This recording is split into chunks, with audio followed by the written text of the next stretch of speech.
What we usually do is we do introductions and then say, I'll introduce you. Or maybe Ricky will introduce you as she's. Oh dear. So why don't we start with Ricky? Ricky, you are on the top of my screen because Well, you I connected. think everybody knows me. I won't take the time because of the hearing. So anyhow, Faye certainly knows me. So everybody else is a regular. Ricky, you might want to adjust your camera so you I don't can. know if Faye I'm knows. trying. So Elaine, why don't you go next since you arrived Okay. very early today? Okay, I'm Elaine Ostroff. I'm relatively new to Natick. I've been here for about 6 years. I'm Josh's mom and Rebecca's mom and so on, and Sam's mom. Here I am. And I have grandchildren, but I won't go into that. It's nice to meet you. Hello. Okay, Bill. Hi, Bill Ramage, active in environmental issues, involved with Natick, a town meeting member, and here to hear what you have to say. Okay, great. Thank you. Carol. So Carol Berkowitz, I'm a town meeting member and I'm involved with the Peace Garden downtown near the post office. So I love flowers and have gardens and grow food and yeah, today's a good day. Yep, absolutely. And then Tom, you're in an interesting spot. I don't know where you are, outer space today? Yes, I'm in outer space. Yeah. Hey, I'm Tom Daly. I've been a resident of Natick for about 30 years. I'm a town meeting member. I'm a member of Natick for Black Lives Matter and climate activist along with Debbie Martin on 350 Mass Metro West. Debbie Marion. And welcome. Thank you. And Carrie, you're next. Yep, another Carrie Butfield, another town meeting member. I was co-founder of Renewable Natick and then on the Sustainability Committee for a while. And my concern about the environment's only been sort of usurped a little bit by what's going on in politics today. So I've sort of changed it a little bit and see if we can maintain our democracy here. But very Certainly all goes together. Yeah, Sally. I'm Sally Hopkins. I'm kind of like Elaine. I'm new to Natick, but I really enjoy this group. We are a coffee group that loves ideas and really looking forward to hearing what you have to say today, Faye. Thank you. And, You're all going in and out and I'm so sorry, but this is, Oh. I Well- tested this yesterday and it seemed to be just fine, but of course that was yesterday. Well, your voice is very clear. We're here. Okay, that's good. Bill, least if you anybody hear has a me. question, we'll say it loudly and repeat it. Don't feel shy. Thank you. Because that's what technology is always an issue.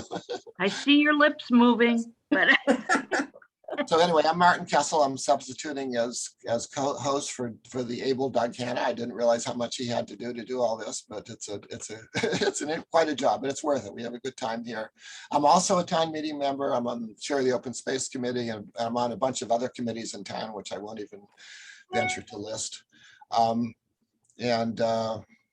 don't know. I guess that's it. I'll just introduce Faye. Ricky lined up Faye. DeAvignon, I believe that's her last name, correct? She lined her up just a week ago when we were missing a speaker. She was their friends, and Chris, I can't hear a thing. I'm saying a lot of things about you that you probably don't want to hear. Okay, that sounds fine.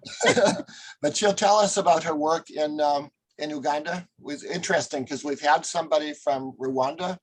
And we've had somebody last week from Zimbabwe, and now we're going to hear about something that's going on in Uganda, but this is a little bit different. This is a health clinic that she has founded. So I'll give it over to you. And if anybody wants to interrupt with a question, we'll talk Just loudly. kind of do this so that I know to stop. And meanwhile, why doesn't everybody mute so we don't have any feedback? Well, it's lovely to meet you all. I know some of you, at least by facial recognition, but it's nice to put a name and a face together. I've known Ricky for many, many years, and in many ways, she serves as a mentor to me. And let's see, what am I involved in? I have been involved in a lot of things ever since high school, and I served, my background is architecture. I'll start that off because this is kind of an interesting shift from architecture to healthcare and global operations. But I've also always loved medicine. So it seemed, I guess it's a natural, kind of move for two of the loves I have. I'm a politics junkie. I have a daughter who lives in North Carolina right now, and I can tell you I am on their case all the time down there because she just doesn't understand what it's like to have to fight for what you believe in, because Massachusetts has always been pretty liberal and understanding. So she just thinks that that's the way most of the world is, although she should have learned some of that by now. I love to, I've been involved in hurricane, gathering items together for the hurricane.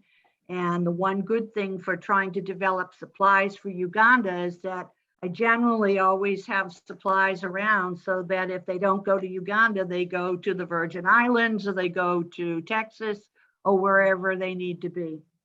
I've been actively involved in Washington when I was on the AIA board down there for a couple of years. So I guess all of these experiences have given me the opportunity to try new things when at the time you're young enough not to know the difference.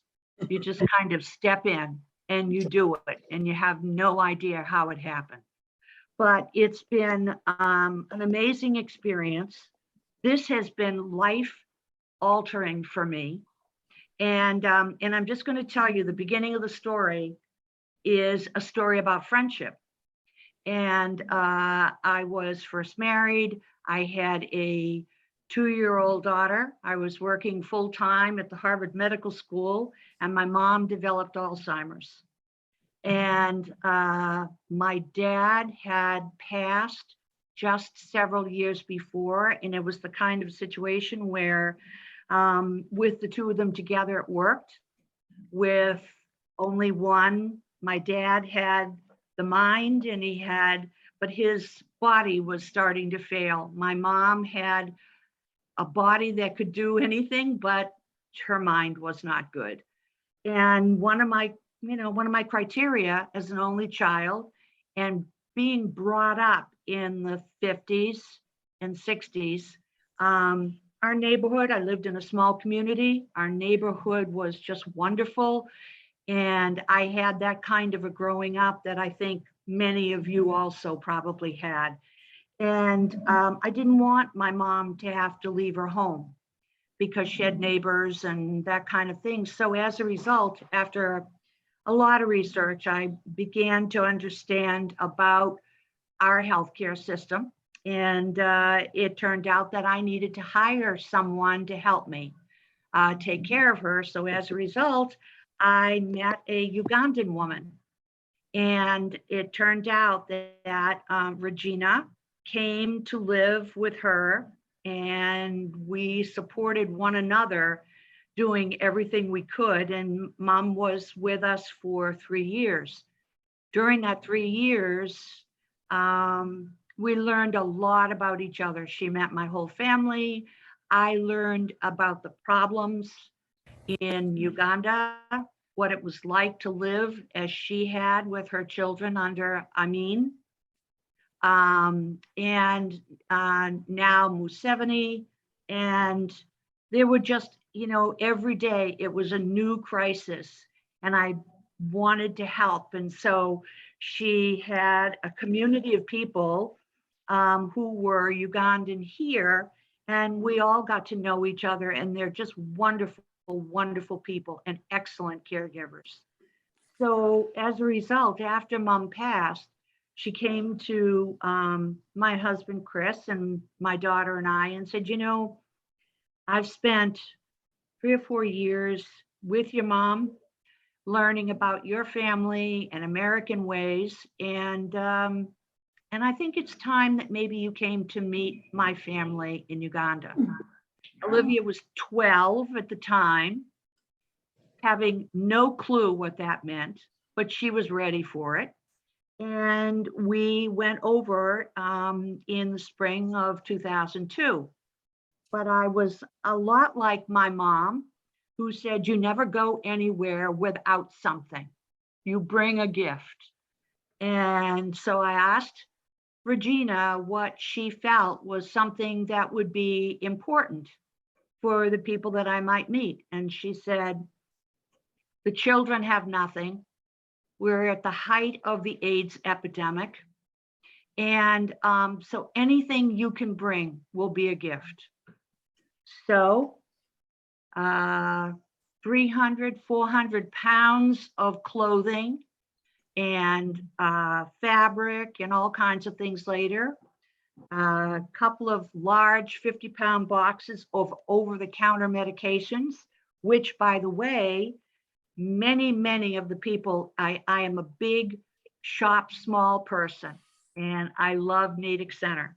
And I went around to everybody I knew, and I asked, and I said, you don't need to buy anything, but what do you have? What do you think you can have that can help us? And we got so much.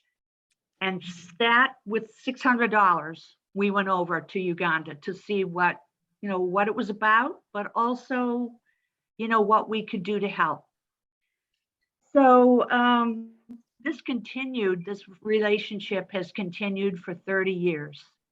I am as much a part of her family and extended family, because every time I go over, which was at least once to twice a year, until 2014, when my health started to sort of give me trouble.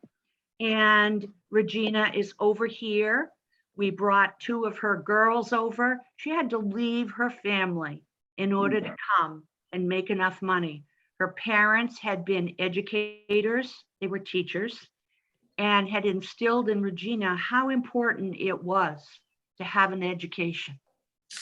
And so if we have time, I'll tell you a little bit about those kids, because I want to tell you something. I have never been so impressed with a family in my whole life. They are all in high-paying jobs. They have worked their way through school, and they are just the most amazing people who are devoted to the woman who gave them their lives. She is just incredible. So we agreed to go, and we took off in 2002, having no idea what we were going to do. So this is where I'm just going to talk a little bit about what Uganda is like. And I'm going to tell you how it felt for me, and continues to do so every time I step down the plane in that country. It feels like home. There is something about it that when I get off that plane and I step on the tarmac, it feels as though I have come to my roots. And in many ways, that's very true. So, you know, I was glad that I was able to pick up that positive feeling. I've never once had any fear in my life. I've gone over many times by myself, brought my 12-year-old 4 or 5 times with, you know, my 12-year-old daughter over 4 or 5 times. And people would say to me, well, what does she do over there? I said, she does what all the other kids do. She works, she helps play, and she gets to go to things that she would never have that opportunity to do here. The landscaping is absolutely magnificent. and its resources. Its people are, especially the women, are something that all women should look up to, because they find themselves in situations where they are the caregiver, they are the breadwinner, and they have to figure all the stuff out. It's just the way it is. It's the culture. And one of the things that I get asked a lot is, how does it feel to be in a place where the culture is so different and you don't agree necessarily with what their beliefs are? I said, I am not Ugandan. I am in Uganda. I am a guest. And I may not believe in something they do. I may not participate in that, but I have to honor it because that's their culture. And I don't have a need or a want to change the kinds of things that they believe in. It took me a while to get used to realizing that the what do you call it? The witch doctor was their first way of providing medical care to themselves. And it just happened to be that the first clinic we moved into in the location that is our main location now, we lived across the street from the witch doctor. And when people would walk down the street, we would kind of never know whether they were going to take a right or take a left. And they kept taking a right, and until finally they started taking a left and they came to us.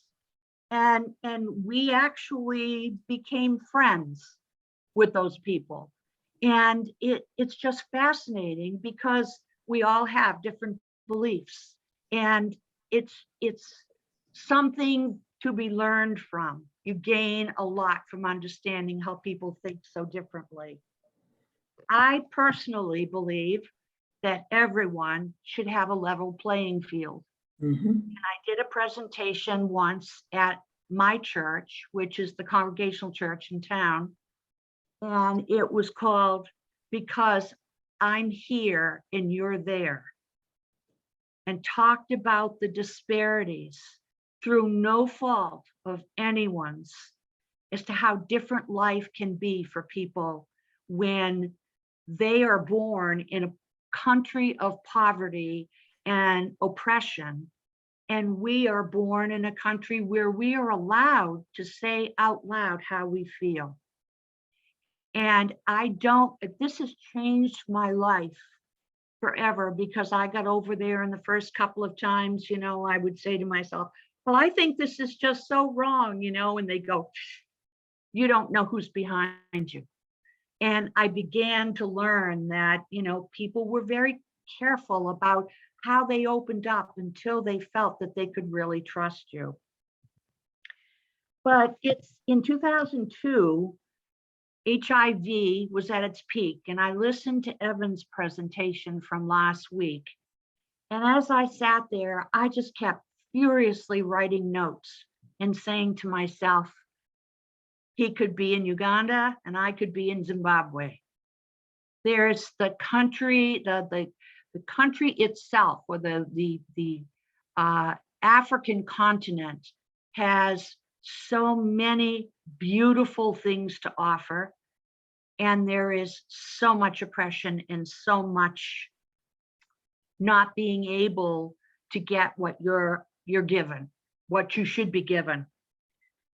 So when we got there in 2002, we had all of these materials, and my friend Regina had a friend who was in a small village, and it was filled with orphans. And so we decided, she had a storefront and I had the capacity to be able to do something about changing it. And I just said, you know what? If you give us this place, we will make it just a 2-room clinic.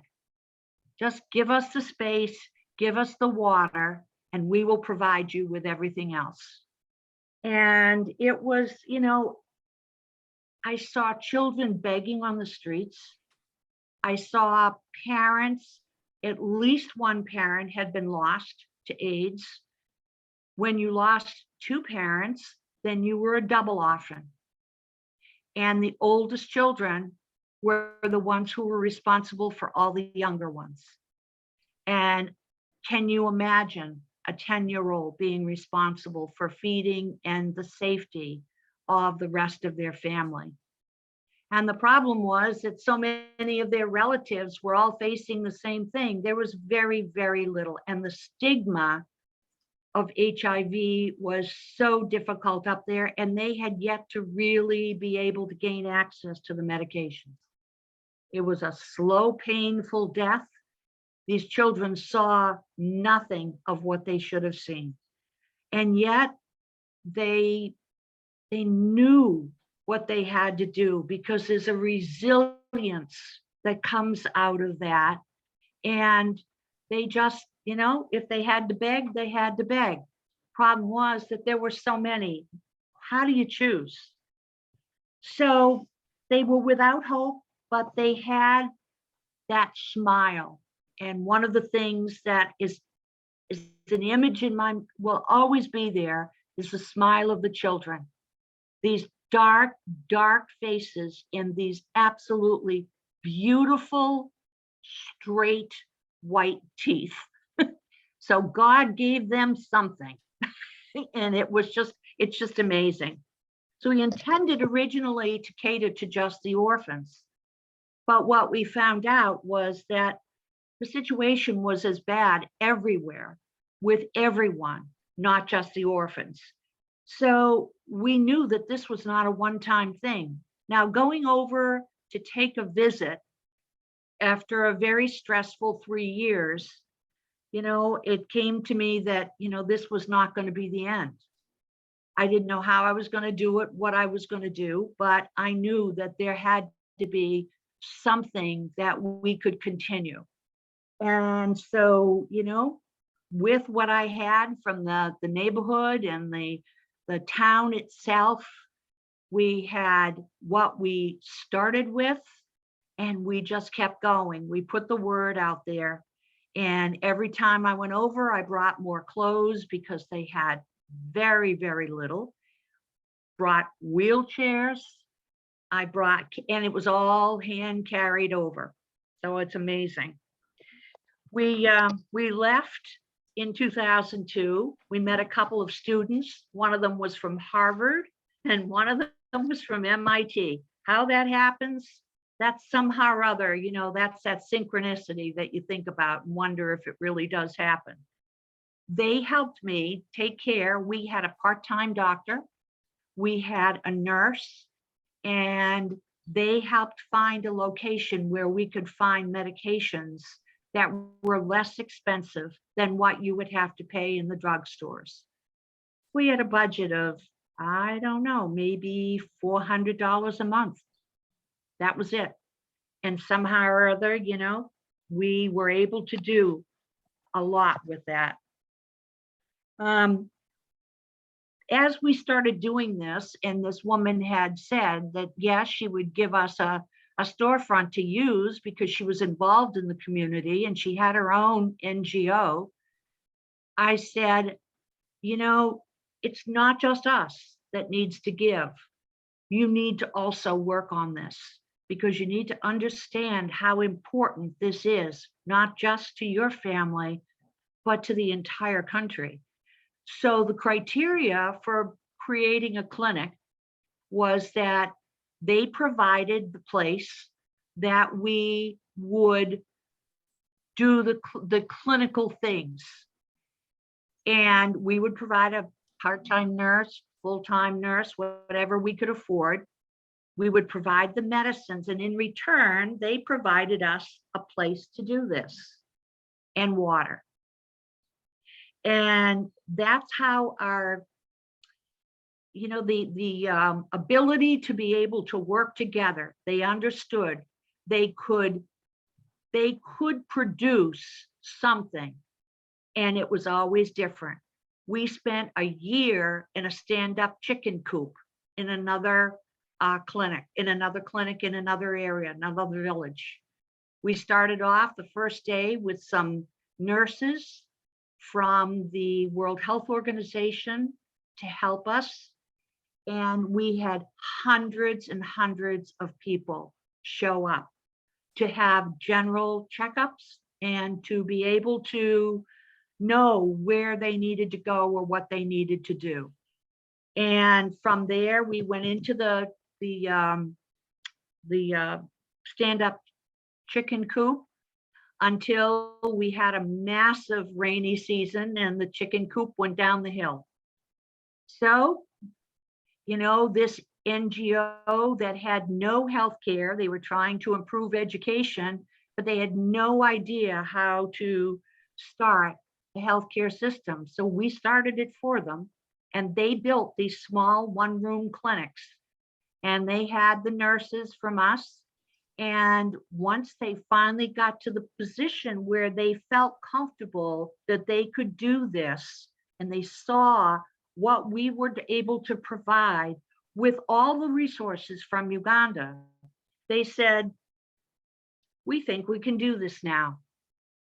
And that was the beginning of how I knew this should work.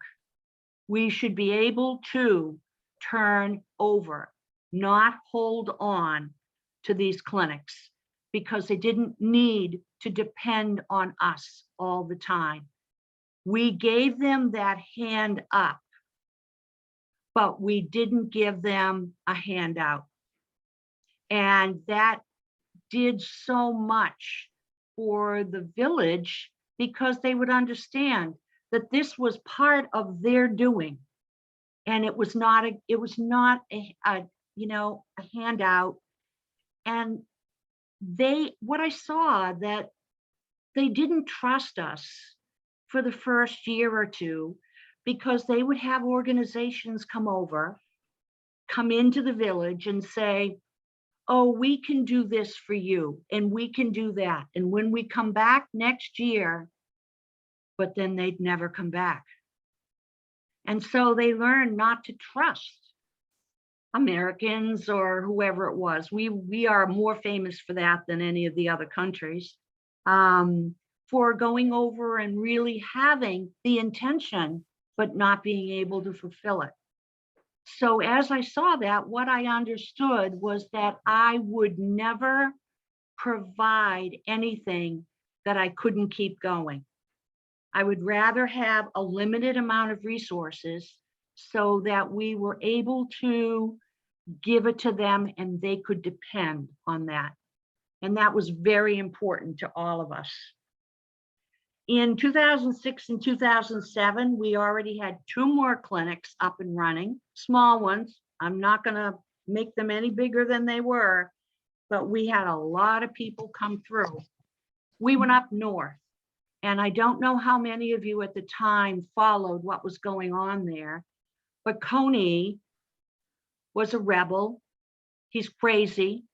They still don't know whether he's alive or not, but he went up north and just invaded all of these villages. They stole the children, the young boys. They would make them shoot their parents. And then they would take the young girls for sexual favors. So the kids lost their childhood. And they went into this environment that was just so bad and so hurtful, and no one was able to catch him. He ruined a lot of that area up there, and we had to wait until about 2007 before it was safe enough for us to actually go up there.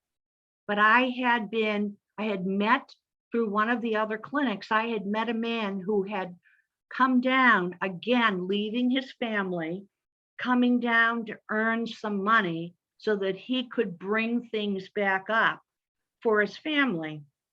And he asked if we could do some kind of help. And, you know, I learned a lot about that history and how brutal it was.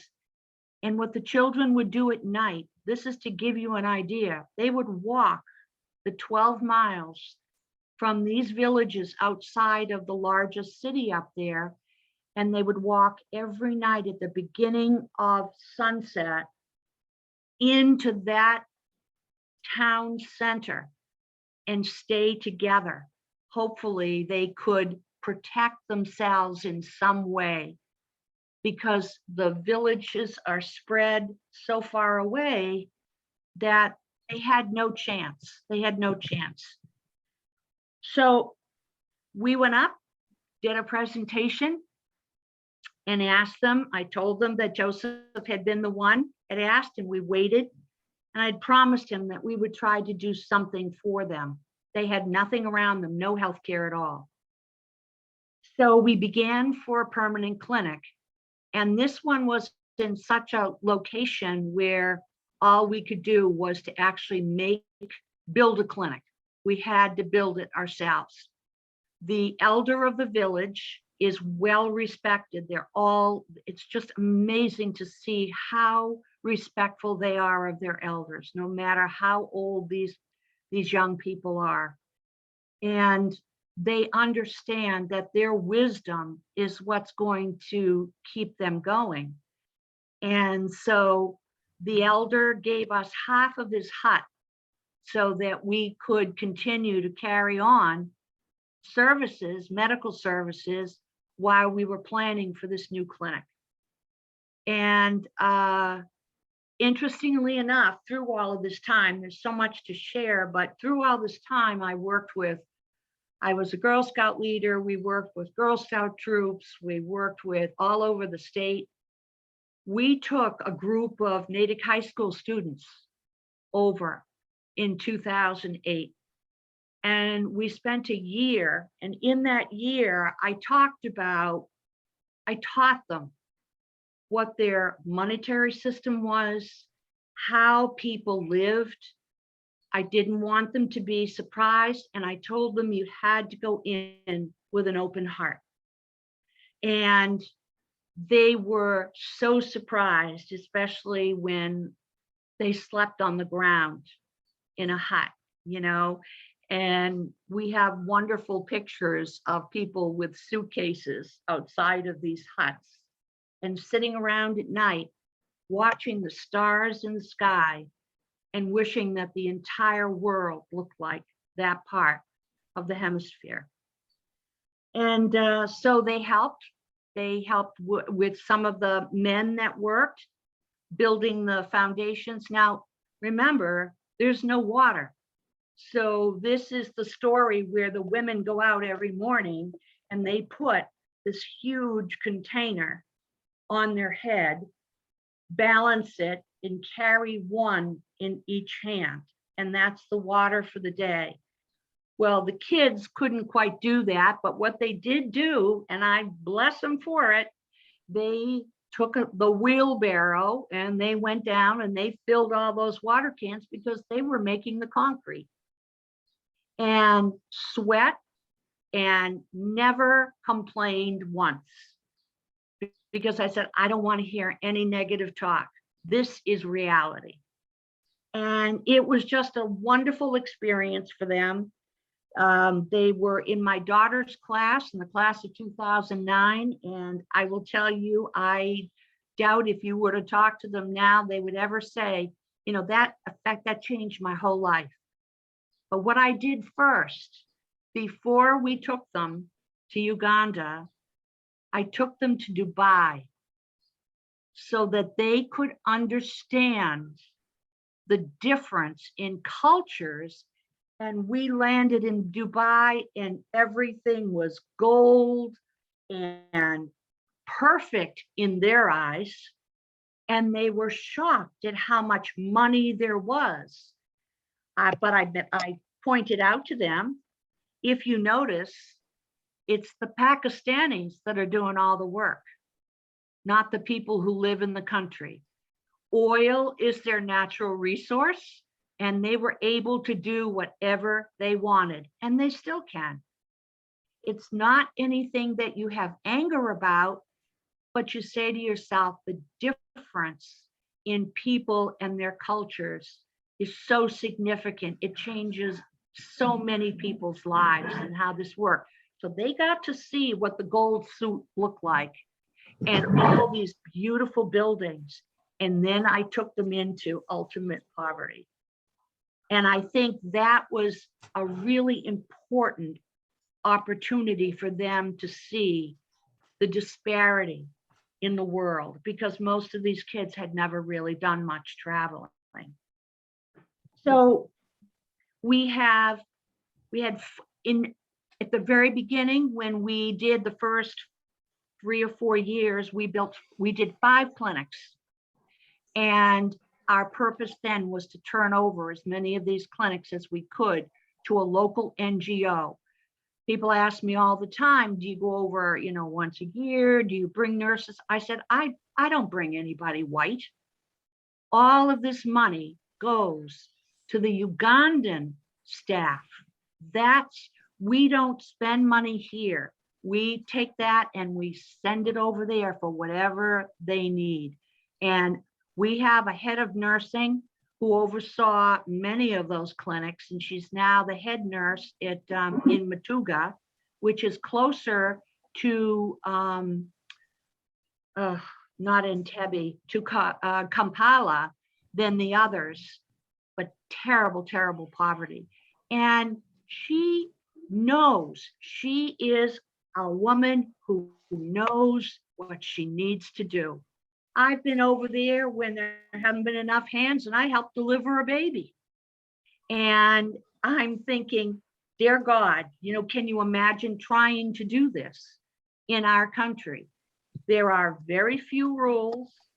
The rules don't necessarily make much sense, but to be able to open a clinic in less than 30 days and have it operational, I cannot imagine anywhere in this country being able to do that.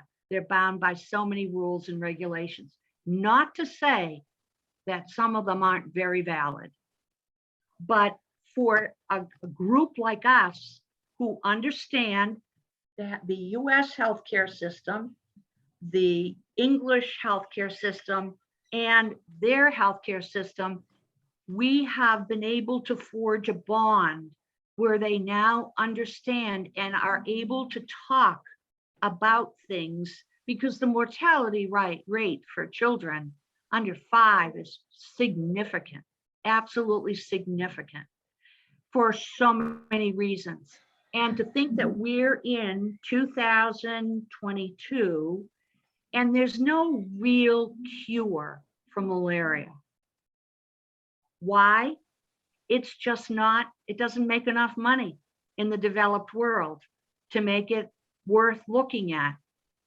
But there are people, and Annette is just so wonderful that without her, I would never be able to do what we do there. But she's made these relationships with the World Health Organization, with the Ministry of Health, such that the Ministry of Health in that area comes to her. They will train her on something new that they have been issued, and then have her train other people in the area. We're the only 501c3. We're the only kind of nonprofit that's around that is able to, do the work we do. There's a lot in education. There's a lot in orphanages and whatnot, but it's very difficult to do healthcare because it's very expensive. But so all of our clinics, with the exception of the one in Matuga, it has been turned over to NGOs to be able to create the sustainability. And Matuga now, we are in the process, and we've been saving for creating a permanent clinic there. I have to say something that's really, I think, I'll tell you what we offer. There's an American influence here. We offer home health care, which they'd never heard of. There are people that can't walk. There are people that have no transport and are so far away from the zones that they can't get to us. So every other Saturday, we go out and spend the entire day with all of these people in the zones to make sure, and it's young and old. We have disabled children. We have people with epilepsy. We have lots of things that need continuous observation. We have been doing that at every one of our clinics since we started. The other, we also started about 8 years ago when the health committee for the district came to us and said, we have the drugs from the World Health Organization to do vaccines, but we have no one to issue the vaccines. Will you do it? And our donation was our staff and our clinic for the day of Friday to do all vaccines for the babies and for adults for whatever it was. The most recent of which I am so proud of her, and I am in the process of writing a letter because I cannot hold myself back. I want President Biden, after all those months of saying, we have extra vaccinations and we want to share them with the countries that cannot afford them. I want to write to President Biden and send pictures of what it looked like for Annette and our staff to be issuing thousands of vaccines for COVID. And even though there's only 6.5% of the population in Uganda that is vaccinated, we know that the vaccination rate for the people we had, they each have 2 vaccines. And I want the president to know that it's because of the United States, it's because of our generosity that it made it there, and somehow or other they found a way to be able to get this done. And I'm just so proud of that whole piece because I think it's important that people understand that. We give a lot. There's a lot when we built the clinic in Achuma, we put in some panels. So we had solar panels, we had a little light. We put in water tanks everywhere we go because they depend on the seasons. It's 2 rainy seasons, 2 dry seasons. And with their dry season, there's nothing. And so people, we have to take that into consideration because a healthy diet is also very important to them. And there's an incredibly high incidence of diabetes in Uganda because not of sweets in terms of cake and that kind of thing, but because of bananas, mango. And so they have to be taught how to be able to deal with this. So it's like nutrition and it's healthcare and it's follow-up and what you watch out for with your children and how to prevent children from falling into a fire that they've begun so they can cook a meal and be badly, badly burned for the rest of their lives. So I know from myself, I have received so much more in return. People say, well, how many people do you think you've saved? I said, I have no idea. We keep track of our numbers because we would think that the World Health Organization would be interested in this because nobody else does it. But, they're so busy, I guess, out there trying to get medications out, they don't really understand. And we partnered with an organization here in the United States that I had been working with that actually we had no power, we had nothing. And we now have small, whether it's a laptop or just a small, what do you call them? Not the laptop, smaller than that, and phones. And they are loaded down with all the antidotes, descriptions of disease, because they have no libraries there. They have nothing to work with. And so we've been working with these, and they're saving people's lives just with that alone, having the communication that's been offered for nothing by this nonprofit. So we work together. We do the best we can. I will never say that it's easy, but God bless the people of Natick, because I will tell you, we've had some wonderful, wonderful people. And our donations are, we never know every year, but our donations are consistent with many, many of the people in town. And I think part of it has to do with the size. And I say, Save the Children may be a wonderful organization, but when you go to NGO Lane in Kampala, they've all got the beautiful brand new cars. They've got that money for all of that. I say, invested in the small nonprofits. They get things done faster. And so there's a lot to talk about, but our average budget a year is about $10,000. That's it. And we are very careful with how we spend our money. We're now doing a capital campaign to help get this other clinic going. And it all ties back in, they say, why aren't you doing this in this country?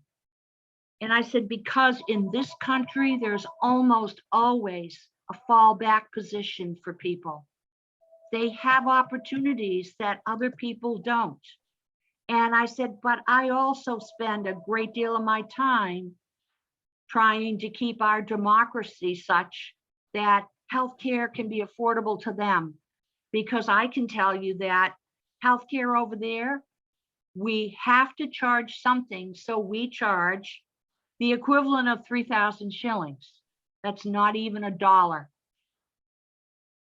And what it does is it once again gives them the feeling that they are able to have some control over their life.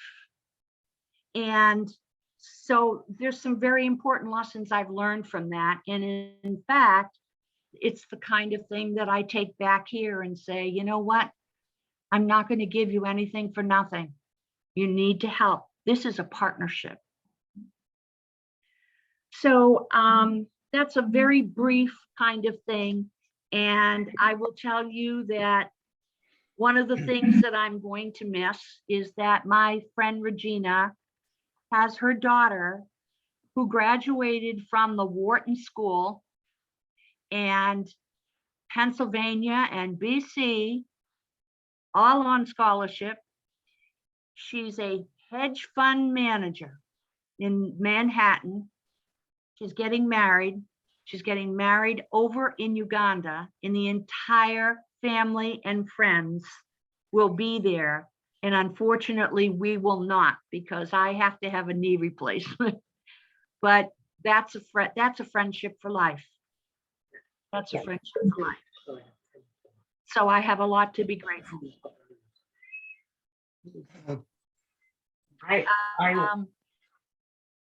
I want to thank you, Faye, for coming and at such short notice and filling in the story for me, because while I've been a supporter of oh my gosh, I'm blanking on the exact name of the organization. Jules,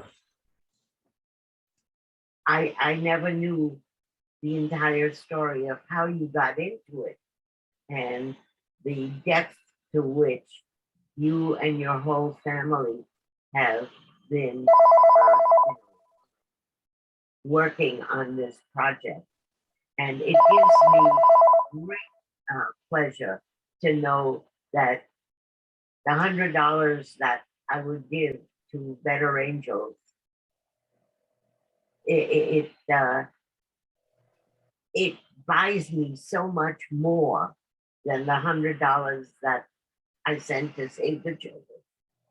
Because I know that, you know, so much, every last cent of it is being spent on the people there and what they need, and not on the fancy office or the huge staff that it takes to run a large organization. And I heartily second what Faye has said about funding the small groups that are doing the work, not the overhead. So, Oh, yeah, nothing gets paid out here. We are fortunate. I had an old roommate who was an attorney. She helped us incorporate. I have a friend who's an accountant who does all the work for the government for us for nothing. Certainly we don't get paid, so nothing gets paid, nothing gets spent. I love the Natick Buy Nothing website, the site on Facebook, because that's where I can pick up file folders, all kinds of things that, I don't need to spend money on. And the rest of it's my gift for making my life richer. So, it's, it takes time, but it's been a wonderful thing. And I know that I could go back anytime. I will go back next year after my knee is better. And it's just, we're on WhatsApp. That's how we communicate now. And it's free. And I get to keep up with everything that's going on. And we send our money over. We even stopped using a bank because the bank they were charging so much to take that money and send it over to where it needs to go, that we just do MoneyGram now, because every $50 makes a difference. But I think it's the idea of the level playing field that's so important to me. And I just wish that we could have that happen throughout the world. There's no need for so much pain and suffering. And just happen to be fortunate enough to be around people who agree with that. So truly inspirational. So we'll open it up to some more comments. I know it's 10 o'clock. Some people. I know, and I know people are wanting to see what happens on the other side of the world. Yeah, I know Carol had her hand up, and then we can just open it up to a few more. I can appreciate that. I understand. Carol, you're muted, Carol. Carol, you have something to say, but there we go. Okay, yes, I just wanted you to put your way of contacting you in the chat so that we can follow up with you Sure. at a future time. Let me give you, because I've been trying, the one thing I am not is techno savvy. So I have the ability and I have the outline for the website. We've had a website for years and then it went down, and I can't find anybody that won't charge me a ton of money to try to do this. So the name of the organization is Angels of Hope, Inc. If you are looking on Facebook, you will see Angels of Hope, Inc., Uganda. And I can be reached right now at my email address is FAYDEA@AOL.com. AOL.com. Thank you. And I just typed it in the chat. Correct me if I did any typos, but I tried to type what you. and my cell phone, if you want. Ricky can always give it to you, but I will, at